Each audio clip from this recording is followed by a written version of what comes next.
সবেমাত্র বিয়ে হয়েছে, আগে একটু সবকিছু ম্যানেজ করে নিই, তারপরে ছলে বলে কৌশলে টাকা হাতিয়ে নিব। বুঝতে পেরেছো?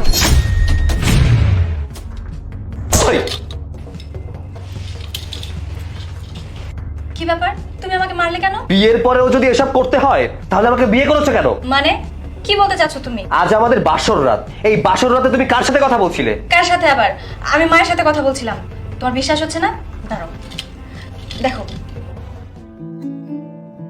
আই এম সরি, আসলে আমি বুঝতে পারিনি। এখন সরি বলে কি হবে? বিয়ের রাতে তুমি আমাকে মারলে, আমি তোমার কাছ থেকে এটা আশা করিনি।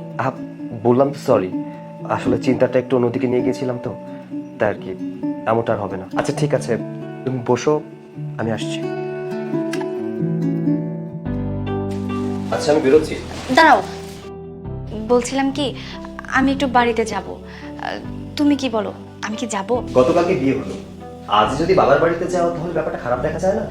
না মানে আসলে মা খুব অসুস্থ, যদি অসুস্থ না হতো তাহলে যাওয়ার কোনো দরকার ছিল না। আচ্ছা ঠিক আছে, তাহলে চলো, আমিও তো ওই পথ দিয়ে যাবো, তোমাকে ড্রপ করে দিই। না না না, তার কোনো প্রয়োজন হবে না। তুমি অফিসে যাও, তোমার আবার দেরি হয়ে যাবে। আর তাছাড়া আমি কিছুক্ষণ পর বের হব। আচ্ছা ঠিক আছে, সাবধানে যাও, আমি বেরোচ্ছি।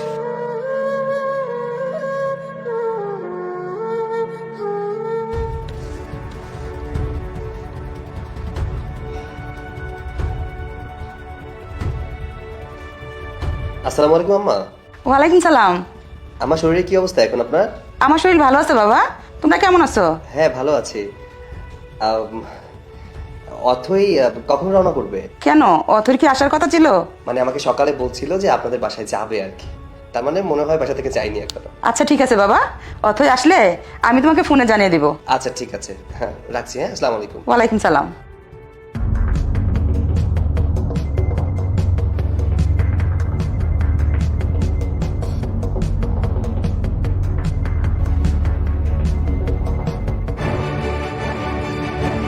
তুমি আসছো?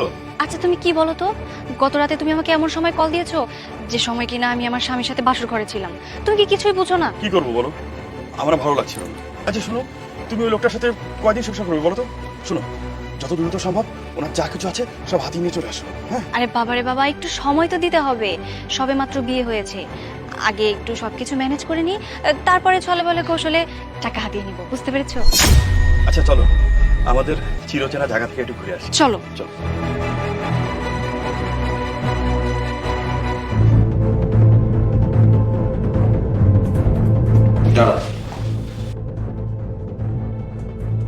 কিছু বলবে? কি ব্যাপার, এত লেট করে গেছে? আসলে মা একটু বেশি অসুস্থ হয়ে গেছিল, আর যার কারণে মাকে হসপিটালে নিয়ে গেছিলাম। আর ওষুধ কিনতে একটু সময় লাগলো তো, আর তাছাড়া রাস্তায় প্রচুর জ্যাম ছিল, এই কারণে একটু দেরি হয়ে গেছে। আচ্ছা একটা কাজ করো, তুমি তোমার আমাকে একটা কল দাও, যে আমার হিসেবে আমার তো দায়িত্ব আছে তাই না, সে কেমন আছে, তার শরীরটা কেমন আছে এটা জানা।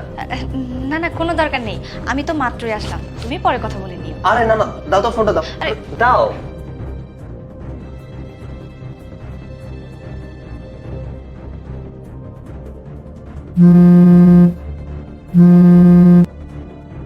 জান, তোমার তর্স হয়েছে না? কেবলই তো দেখা করে আসলাম, এখন ফোন দিলে? Hello hello hello. এই নাকি তোমার মা? না মানে আসলে হয়েছে কি। চুপ, একদম চুপ, ওই মুখে আর একটা কথা শুনতে চাই না। আচ্ছা, যদি একটা ছেলের সাথে তোর রিলেশনে থেকে থাকে তাহলে আমাকে কেন বিয়ে করেছিস? আমার জীবনটা কেন নষ্ট করলি? আরে তোকে তো আমি ভালোবেসে বিয়ে করেছি, ফ্যামিলিগতভাবে বিয়ে করেছি।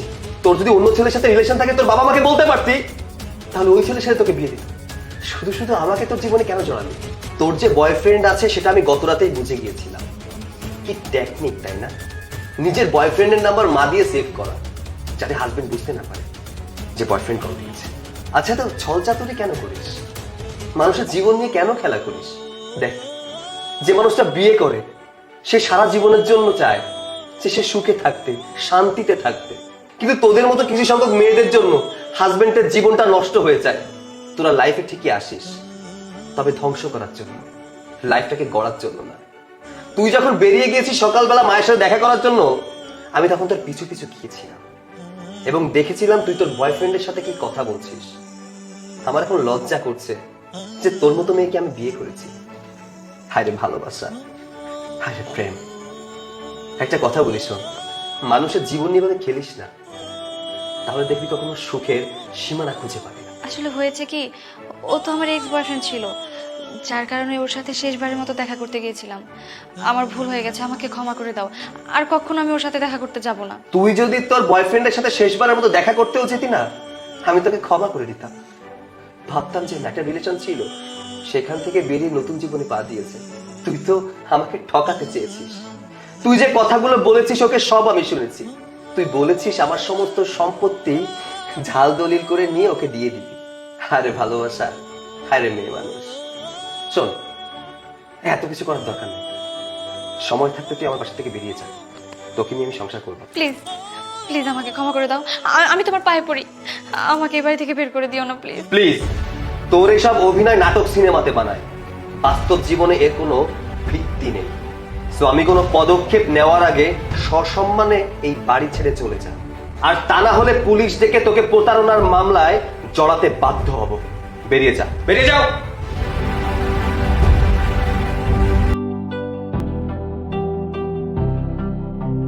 ও হ্যালো, এই ব্যাগটা একটু গাড়ির ডিকিতে তুলে দাও তো। আচ্ছা ঠিক আছে। দাঁড়াও সেই কথা, আমরা কি এর চাকর নাকি যে ওর ব্যাগ উঠাতে যাব? চলো এখান থেকে। আরে কোনো ব্যাপার না, ব্যাগটা হয়তো ভারী তাই উনি উঠাতে পারছে না। আর তাছাড়া মানুষ বিপদে পড়লে তাকে একটু হেল্প করতে হয়, এতে মান ইজ্জত যায় না। বুঝতে পারছো? এই গাড়ি আপনার? হ্যাঁ। আচ্ছা তুলে দিচ্ছি। চলো। ও হ্যালো, এই আরেকটা ব্যাগ আছে, এই ব্যাগটা কে রাখবে শুনি? এসো, এই ব্যাগটাকেও গাড়িতে তুলো। প্রথমত আপনি আমার সাথে এভাবে কেন কথা বলছেন? আর দ্বিতীয় কথা হচ্ছে এই ব্যাগটা হচ্ছে হালকা, আপনি নিজেই তো উঠিয়ে রাখতে পারেন। আমি কেন রাখতে যাব? এই ব্যাগটা আমি তোমাকে দিয়ে রাখাবো। তাছাড়া আমি কি তোমাকে ফ্রিতে কাজ করাচ্ছি? এই ব্যাগ রাখার বিনিময়ে আমি তোমাকে 500 টাকা দিব। কথা না বাড়িয়ে যাও, ব্যাগটা রাখো। দেখুন ম্যাডাম, আমি কিন্তু আপনাকে হেল্পটা টাকার জন্য করিনি, মানবতা দেখিয়েছি মাত্র। আরে রাখো তোমার মানবতা। বর্তমানে টাকা ছাড়া কোনো কিছুই হয় না, আর আমার কাছে অনেক টাকা আছে। আমার কাছে টাকা আছে বলেই তো তোমাকে বলছে ব্যাগটা গাড়িতে রাখতে। আমি তোমাকে টাকা দেবো। চুপচাপ আর একটা কথাও না বলে গাড়িতে ব্যাগটা রাখো। আমার মনে হচ্ছে আপনি যে টাকার গরম দেখাচ্ছেন, এটা আপনার যোগ্যতার থেকে বেশি হবে। আপনি একটা কাজ করুন, এতই যদি টাকার গরম হয়ে থাকে তাহলে বস্তিতে কিছু টাকা দান করে দিন, এতে আপনার পূর্ণ হবে। পূর্ণ তো আমি অলরেডি করছি। এই যে তোদের মতো দুটো গরিব লোককে আমি 500 টাকা দিয়ে সাহায্য করছি, এতে কি পূর্ণ হচ্ছে না? এই শোন, অলরেডি তোদের সাথে কথা বলে আমার অনেক সময় নষ্ট হয়ে গেছে। এখন কথা না বাড়িয়ে ব্যাগটা গাড়িতে তোল আর টাকা নিয়ে আমার চোখের সামনে থেকে সরে যা। একটা কথা কি জানেন, আপনার মতো এত অহংকারী মেয়ে আমি আমার পুরো জীবনেও দেখিনি। কথা বলার ম্যানারও নেই। এই খবরদার, বেশি কথা বলবি না। আর অহংকার হবে না কেন? আমার ভাই এই এলাকার ইনচার্জ, আর আমার ভাইয়ের আন্ডারে এই এলাকা চলে। ও আচ্ছা, তার মানে তুমি নাজিমের বোন? আরে বাহ, আমার ভাইকে তো দেখছি চিনিস। চিনবিই বা না কেন? আমার ভাই এই এলাকার ফেমাস, আর ভালো ভালো ব্যক্তিরাও না আমার ভাইয়ের নাম শুনে প্যান্ট ভিজিয়ে দেয়। ও আচ্ছা, অনেক ফেমাস দেখছি। এক মিনিট। আরে ফোন করছো নাকি? করো না। এমন ভাবে জেলে ঢুকিয়ে দেবে না, জামিনও পাবে না। হ্যাঁ হ্যাঁ, তারা দেখছি। হ্যাঁ দেখ, তোদের জেলে যাবার খুব শখ হয়েছে। হ্যাঁ নাজিম, রূপসা ব্রিজের নিচে আসো তো। হ্যাঁ এখনই। স্যার আমাকে ডেকেছেন? ভাইয়া তুমি এখানে? তুমি এখানে কি করছো? নাজিম, ও তোমার বোন? জি স্যার, ও আমার ছোট বোন। যেহেতু ছোট বোন, একটু ম্যানার শিখিও। ওর ভেতরে কোনো ম্যানার নেই। কি হয়েছে স্যার? ও কি কোনো অন্যায় করেছে? অন্যায় তেমন কিছু করেনি, তবে তোমার বোনের ভিতরে টাকার অহংকার অনেক বেশি। ওকে বুঝিয়ে দিও, টাকার অহংকার মানুষের মধ্যে থাকা ভালো না। কারণ টাকা আজ আছে, কাল নাও থাকতে পারে। তোমার বোনের যে আচরণ, তাতে মনে হচ্ছে ভবিষ্যতে খুব ঝামেলায় পড়বে। এই, তুই স্যারকে কি বলেছিস? স্যার এত রেগে আছেন কেন? ভাইয়া তুমি এসব কথা ছাড়ো। আগে বলো, এই অশিক্ষিতটাকে তুমি কেন ছাড় বলছো? কি এসব বলছিস? তুই কি পাগল হয়ে গেছিস? উনি এখানকার বড় স্যার। সরি স্যার, আমি অনেক বড় ভুল করে ফেলেছি। আমি না বুঝে না জেনে অনেক আজে বাজে কথা আপনাকে বলে ফেলেছি। প্লিজ স্যার, আমাকে মাফ করে দিবেন। স্যার, আমার ভুলের শাস্তি আমার ভাইকে দিবেন না। আমার ভাইকে দয়া করে আপনি বরখাস্ত করবেন না। আমি আপনার কাছে রিকোয়েস্ট করছি। আচ্ছা, এখন যখন জানতে পারছো যে আমি অফিসার, তাই আমার কাছে ক্ষমা চাচ্ছ, কিন্তু একটু আগে তো আমার সাথে খারাপ আচরণ করছিল। গরিব হলে কি তার কাছে ক্ষমা চাইতে না? এভাবে গরিবদের সাথে ব্যবহার করো, তাই না? শোনো, টাকার অহংকারটা একটু কমাও, না হলে ভবিষ্যতে অনেক ঝামেলায় পড়বে। আর রইলো তোমার ভাইয়ের কথা, তোমার ভাই তোমার থেকে 1000 গুণে ভালো। সেটা ডিউটি ইমানদারের সাথে পালন করে। তার চাকরি যাওয়ার প্রশ্নই আসে না। আর হ্যাঁ, টাকা পয়সা যদি বেশি হয়ে থাকে তাহলে গরিবদের মাঝে দান করে দাও, তাতে গরিবদের ভালোবাসা পাবে, সম্মান পাবে। শোনো, শুধু ধনীরা যে সম্মান পাওয়ার যোগ্য তা কিন্তু না, গরিব ধনী সবাই সম্মান পাওয়ার যোগ্য। তাই সবার সাথে সম্মান দিয়ে কথা বলবে। বুঝতে পেরেছি স্যার, সামনে থেকে এমন ভুল আমি আর কখনোই করব না। আচ্ছা ঠিক আছে, তাহলে আমি আসছি, চলো। এই রিক্সা যাবে? আরে তুমি এখানে, তুমি রিক্সা চালাচ্ছো? হ্যাঁ, রিক্সা চালাচ্ছি। কিন্তু তুমি তো একটা ভালো কোম্পানিতে জব করতে। হ্যাঁ, করতাম, কিন্তু কিছুদিন আগে কোম্পানি বন্ধ হয়ে যাওয়া চিন্তা করলাম ঘরে বসে কি করব। ভাবলাম রিক্সা চালাই, ইনকামও হয়ে যাবে। আচ্ছা তুমি তো ভালো একটা জব খুঁজে নিতে পারতে, একটা রেস্টুরেন্টে কাজ করতে পারতে। এত কাজ থাকতে রিক্সা কেন চালাচ্ছো? তো কি হয়েছে, কাজ তো কাজই, ঘর সংসার চলাই তো বড় কথা। না, সব কাজ কাজ না, কাজেরও একটা মান থাকে। তুমি তো রিক্সা চালাচ্ছো, আমার ফ্রেন্ড সার্কেল জানলে কি ভাববে ওরা? আমার মান সম্মান কিছু থাকবে? ওদের কাছে মুখ দেখাতে পারবো আমি? কি শুরু করেছো তুমি এসব? আরে বাদ দে না। কি বাদ দিব? তুই তো খুব ভালো করে জানিস কলেজে সবাই আমাকে কি মনে করে। আর যদি শোনে যে পিয়ার হাজবেন্ড রিক্সা চালায়, তাহলে সবাই মিলে কি ভাববে বলতো? আমার কি মান সম্মান থাকবে? আচ্ছা বুঝতে পেরেছি তো, বাদ দে না, চল। আরে চল। কি দরকার ছিল ওর রিক্সা চালানোর? ও তো ভালো একটা কোম্পানিতে জব খুঁজে নিতে পারতো, তাই না? আচ্ছা তুই কেন তো বেশি বুঝতেছিস? কোনো কাজই ছোট না, করতেছে করতে দে, চল। আরে তুমি চলে এসেছো? হ্যাঁ এসেছি। খুব মজা লাগছে তাই না আমাকে আমার বন্ধুর সামনে অপমান করতে? আরে আজব ব্যাপার, তুমি এভাবে কেন কথা বলছো? তো কিভাবে বলবো? তোমার আক্কেল কিভাবে হলো রিক্সা চালানো? আর কোনো ভালো জব খুঁজে পেলে না তাই না? আমার বন্ধু তো আমার সামনে কোনো কিছু বলে নেই, কিন্তু মনে মনে কি ভাবছে বলো তো? এখন ও যদি কলেজে গিয়ে সবাইকে বলে যায়, তাহলে আমার মান সম্মান সব ধুলোর সাথে মিশে যাবে। আচ্ছা শোনো, তুমি রিক্সা চালাও, যা মনে চায় তাই করো, কিন্তু আমার কলেজের সামনে তুমি রিক্সা চালাতে আর যাবে না। আচ্ছা আচ্ছা, যাবো না। আচ্ছা শোনো, তুমি না আমাকে বলেছিলে তোমার কলেজের জন্য 20,000 টাকা লাগবে? ওটা আমি জোগাড় করছি, আর মাত্র 2-1 দিনের মধ্যে জোগাড় হয়ে যাবে। কোনো দরকার নেই তোমার টাকা দেওয়ার। তুমি এই রিক্সা চালিয়ে 10-20 টাকা পাও, আর এই 10-20 টাকা গুছিয়ে 2 দিনের মধ্যে 20,000 টাকা কখনো তুমি ম্যানেজ করতে পারবে না। আর তোমার কোনো যোগ্যতা আছে? তুমি যদি কোথাও ধার দিতে দাও, তাও তো তোমাকে ধার দিবে না। কি দেখে তোমাকে ধার দিবে বলো তো? আমার জন্য তোমার এতটা করার কোনো দরকার নেই। তুমি একটা কাজ করো, আমাকে আমার মতো করে ছেড়ে দাও, আমার টাকা আমি ম্যানেজ করে দেবো, আর তুমি তোমার মতোই থাকো।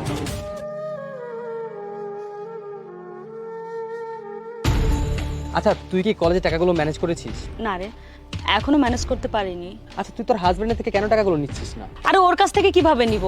ও চালায় সামান্য রিক্সা, ভাড়া পায় মাত্র 10 থেকে 20 টাকা, আমার তো লাগবে 20,000 টাকা। আর ওর এমন কোনো যোগ্যতাও নাই যে অন্য কারোর কাছ থেকে ধার করে আমাকে টাকা দিবে। আচ্ছা তুই তো স্বামীর থেকে নিবি না তো কার থেকে নিবি? আর তুই তো নিজেও ইনকাম করতে পারিস না, তাই না? ও কোনোভাবেই দিতে পারবে না।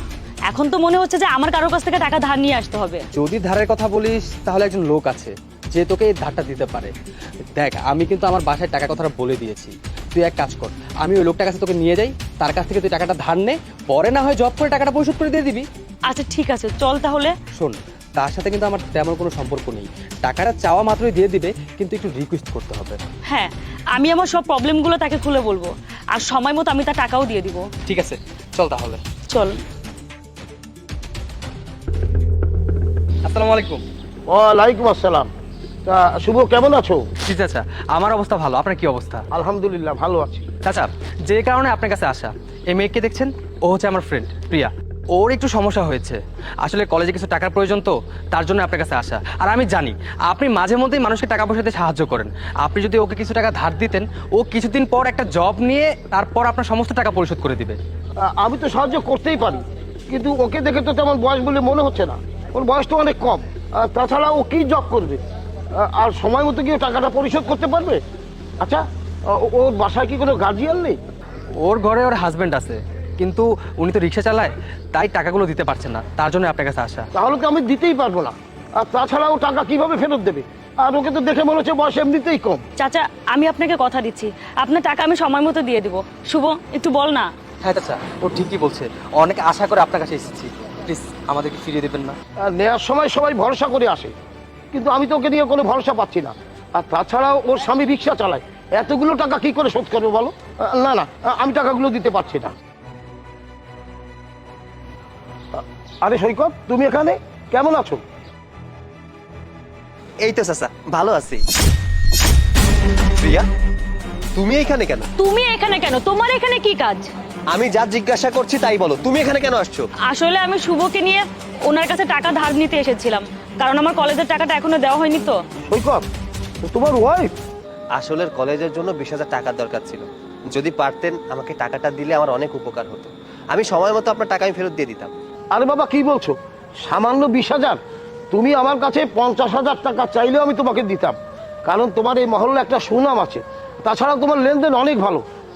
আচ্ছা সৈকত, দাঁড়াও বাবা, আমি দিচ্ছি। এই নাও, এখানে 1 লাখ টাকা আছে। তুমি রেখে দাও, তোমার যখন ইচ্ছা হয় তুমি পরিশোধ করো। আর আমি যদি জানতাম যে ও তোমার স্ত্রী, তাহলে তোমাকে এই পর্যন্ত আসতে হতো না, আমি দিয়ে দিতাম।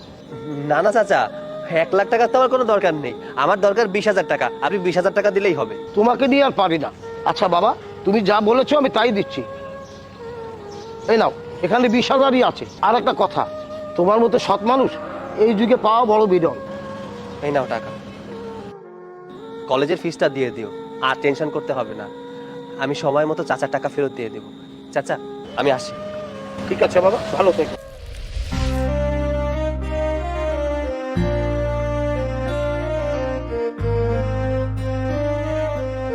দেখলি তুই তুই তোর এই স্বামীকে কত অপমান করলি।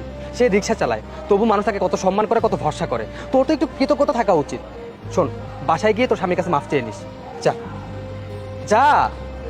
চা তোর চা তুই খা। এখানে কি ব্যবসা করার জন্য বসছিস নাকি ফাজলামি করার জন্য বসছিস? এটা কোনো মাছের বাজার নয় যেখানে মাছ দর কষাকষিতে বিক্রি হয়। দরকার হলে আমি গরিবদের মাঝে টাকা দান করে দিব, তবুও তোমার কাছে একটা টাকাও গাড়ির দাম কম নিব না।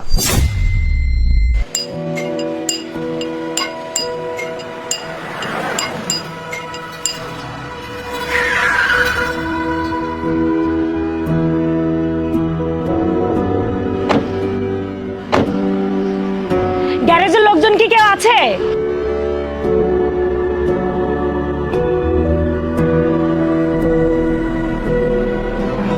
জি বলুন। আরে প্রিয়া না, কেমন আছিস? ঠিক চিনতে পারলাম না, কে আপনি? আরে আমি সৈকত, একসাথে কলেজে লেখাপড়া করতাম। ও হ্যাঁ, সৈকত। তুই না আমাদের কলেজের ফার্স্ট বয় ছিলি, তাহলে এখন কি করছিস? মেকানিকের কাজ? আরে এসব কথা বাদ দে, তুই গ্যারেজে কেন এসেছিস সেটা বল। এই গাড়িটা একটু ওয়াশ করতে হবে তো, তাই এলাম। আচ্ছা তুই ওয়েট কর, আমি গাড়িটা ওয়াশের ব্যবস্থা করছি। আচ্ছা ঠিক আছে, তাড়াতাড়ি করিস, আমার একটু কাজ আছে। আচ্ছা।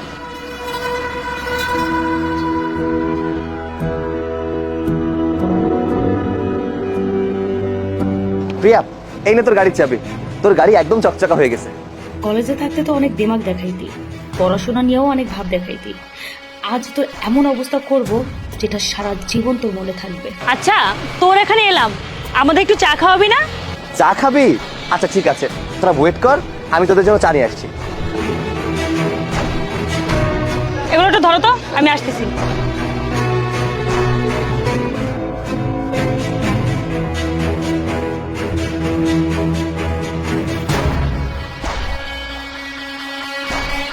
ছাড়ো। আরে তুমি এগুলো কি করছো? একদম চুপ, কোনো কথা বলবো না। প্রিয়া, এই নে চা। ভাই চা নিন। চা না, চা তোর চা তুই খা। আরে এটা কি করলি? এখানে কি ব্যবসা করার জন্য বসছিস নাকি ফাজলামি করার জন্য বসছিস? মানে কি তুই এসব কি বলছিস? তোকে আমি আমার গাড়িটা ধুয়ে দিতে বলেছিলাম, গাড়িটা তো ময়লা কেন? আরে গাড়িতে ময়লা আসলো কোত্থেকে? গাড়ি তো ঠিকঠাক ভাবে ধোয়া হয়েছে। আচ্ছা ঠিক আছে, তুই চিন্তা করিস না, আমি মুছে দিচ্ছি। আরে কি ব্যাপার, তুই আমাকে লাথি দিলে কেন? তোকে লাথি মারলাম এই কারণে, তোর এই ময়লা হাত দিয়ে আমার গাড়ি মোছার কোনো প্রয়োজন নেই। তোর এই ময়লা হাত দিয়ে যদি আমার গাড়ি পরিষ্কার করিস তাহলে এই গাড়ি আবার নোংরা হবে। এইভাবেই তোরা কাস্টমারের কাছ থেকে ডাবল টাকা নিস, তাই না? আরে আজব তো, তুই এসব কি বলছিস? হ্যাঁ ঠিকই বলেছি, এসব হচ্ছে তোদের মতো ফকিন্নিদের ব্যবসায়িক প্ল্যান। এই মেকানিক, তুই আমার নাম ধরে কেন ডাকছিস? আমি তোর এখানে এসেছি আমার গাড়ি ওয়াশ করার জন্য, তার মানে আমি তোর কাস্টমার, আর একটা কাস্টমারের সাথে আপনি করে ব্যবহার করতে হয়, এটা কি তোর জানা নেই? প্রিয়া, এর মতো ফকিন্নির সাথে এত কথা বলার কি আছে? এখান থেকে চলো তো। আর হ্যাঁ, ওকে কিছু টাকা দিয়ে দাও। আরে তুমি কি পাগল হয়ে গেছো নাকি? ওকে কেন টাকা দিব? এখানে এসেছি গাড়ি পরিষ্কার করার জন্য। গাড়ি পরিষ্কার তো দূরের কথা, ও আরো বেশি করে নোংরা করে দিয়েছে, ওকে একটা টাকাও দিব না। এবার একটু বেশি বেশি হয়ে যাচ্ছে না? বেশি বেশি মানে কিসের বেশি বেশি? তোকে দিয়েছিলাম গাড়িটা পরিষ্কার করার জন্য, তুই তো পরিষ্কার করিসনি, আরো নোংরা করেছিস। তোকে একটা টাকাও দেওয়া হবে না। এই চলো। ঠিক আছে চলো।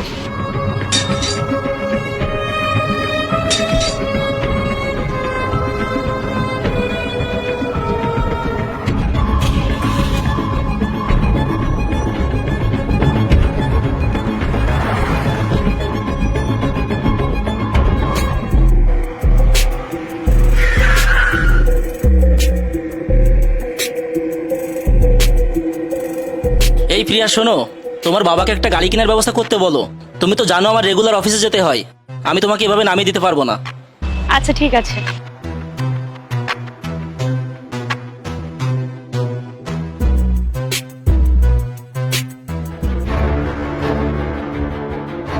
বাবা আমার একটা গাড়ি লাগবে। গাড়ি লাগবে মানে? একটা গাড়ির দাম কত তুই জানিস? তাছাড়া মা, এই মুহূর্তে আমার ব্যবসা বাণিজ্যের অবস্থা মোটেও ভালো না। আমি তোকে কি করে গাড়ি কিনে দেবো বলতো? আমি এত কিছু বুঝতেও চাই না, শুনতেও চাই না। আমার গাড়ি চাই, বাস গাড়ি চাই, আর সেটা আজই। চলো আমার সাথে। কোথায় যেতে হবে? শোরুমে যাবো, আসো। আসো তো। আরে মা, আসো। আরে দাঁড়া।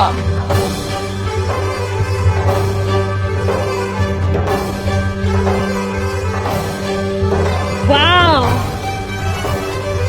বাবা, দেখো এই গাড়িটা কত সুন্দর। বাবা প্লিজ এই গাড়িটা আমাকে নিয়ে দাও না। এ মা, এই এত দামি গাড়ি? আচ্ছা ঠিক আছে, আমি দেখছি।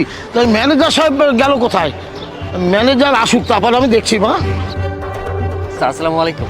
ওয়ালাইকুম সালাম। স্যার আপনার কি শোরুমে গাড়ি দেখতে এসেছেন? হ্যাঁ জি। স্যার আমাদের অফিসটা 3 তলায়। অফিসে চলুন, বাকি কথা অফিসে হবে। আচ্ছা চল মা। বসুন স্যার। ঠিক আছে। স্যার আপনারা যে গাড়িটা দেখছেন তার দাম 32 লক্ষ টাকা। একটু দাম কমানো যায় না? দেখুন, এটা আমাদের বাজেটের বাইরে। স্যার অন্য শোরুমের তুলনায় আমাদের শোরুমে গাড়ির দাম অনেক কম, আর আমি আপনাদের জন্য অনেক কমই বলছি। তবে স্যার আমি আপনাদের জন্য একটা কাজ করতে পারি, 2 লক্ষ টাকা ডিসকাউন্ট করে লাস্ট 30 লাখ টাকা পর্যন্ত করতে পারি। আচ্ছা ঠিক আছে, তাহলে আমরা আসি। চল মা। চল মানে? গাড়ি না নিয়ে আমি কোথাও যাব না। তাছাড়া গাড়িটা আমার খুব পছন্দ হয়েছে। যেহেতু ম্যাডামের গাড়িটা অনেক পছন্দ হয়েছে, সেহেতু আমি আপনাদের জন্য একটা কাজ করতে পারি। আমাদের শোরুমে মালিকের সাথে আপনাদের কথা বলা যেতে পারে। উনি চাইলে গাড়িটার দাম আরো কম রাখতে পারে। আপনারা একটু অপেক্ষা করুন, উনি একটু পরে চলে আসবেন। ওই তো উনি চলে আসছে।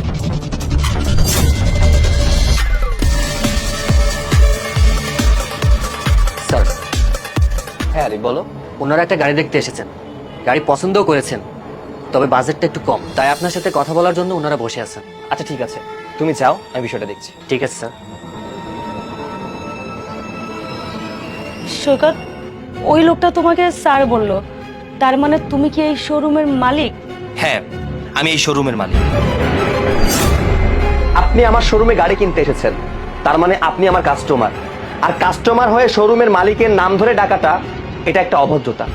আপনার ফ্যামিলির মানুষ কি এই জিনিসটা শেখায়নি আপনাকে? প্রিয়া, স্যারকে চিনিস নাকি? ইয়ে মানে, হ্যাঁ আমরা একই কলেজে পড়তাম। আমার ফ্রেন্ড। সরি, কি বললেন আরেকবার বলুন তো? Friend. We are not friend, we are just classmate. আমরা কোনো ভালো বন্ধু নই, আমরা শুধুমাত্র একটা কলেজে পড়াশোনা করেছি, দ্যাটস ইট। সরি সৈকত, আমি সকালে তোমাকে না চিনে না বুঝে অনেক খারাপ ব্যবহার করে ফেলেছিলাম। আর আমি যদি জানতাম যে তুমি এত বড় একটা শোরুমের মালিক, তাহলে আমি কখনোই তোমার সাথে খারাপ ব্যবহার করতাম না। আচ্ছা আমি এইটা বুঝলাম না, তুমি কেন সকালে গাড়ি ওয়াশ করেছিলে? আমি গাড়ি পরিষ্কার করছিলাম কারণ নিজের অতীতকে কখনো ভুলতে হয় না, তুমি যতই বড় হও না কেন। আমি নিজের অতীতকে কখনো ভুলিনি। আমি ওই গ্যারেজে কাজ করতে করতে আজকে একটা শোরুমের মালিক। তাই মাঝে মধ্যে সময় পেলে কর্মীদের সাথে আমি কাজ করি, তাদেরকে হেল্প করি। আর কি জানি বললে তুমি একটু আগে, তুমি যদি জানতে আমি এত বড় একটা শোরুমের মালিক, তাহলে আমার সাথে কখনোই খারাপ ব্যবহার করতে না। আচ্ছা তুমি যখন জেনেছিলে যে আমি একজন মেকানিক, গ্যারেজে কাজ করি, তখন তো ঠিকই আমার সাথে খারাপ ব্যবহার করেছিলে। তার মানে তোমার কথা কাজে এটা প্রমাণ পায় তুমি মানুষকে পোশাক দেখে, টাকা দেখে বিচার করো, তার কর্ম দেখে বিচার করো। আসলে তুমি মানুষকে সম্মান করতে জানো না। তাই তোমার মতো অহংকারী মেয়েকে আমি কোনো হেল্প করতে পারবো না। আর হ্যাঁ, যদি টাকা থাকে তাহলে গাড়ির সঠিক মূল্য দিয়ে গাড়ি কিনে নিয়ে যাও। প্লিজ, গাড়িটা আমার খুব পছন্দ হয়েছে। গাড়ির দামটা একটু কমিয়ে রাখলে আমরা গাড়িটা নিতে পারতাম। এটা কোনো মাছের বাজার নয় যেখানে মাছ দর কষাকষিতে বিক্রি হয়। দরকার হলে আমি গরিবদের মাঝে টাকা দান করে দিব, তবুও তোমার কাছে একটা টাকাও গাড়ির দাম কম নিব না। আর হ্যাঁ, আমি আমার ডিসিশন চেঞ্জ করে ফেলেছি। আমি তোমাদের কাছে গাড়ি বিক্রি করব না। তোমরা এখন আসতে পারো।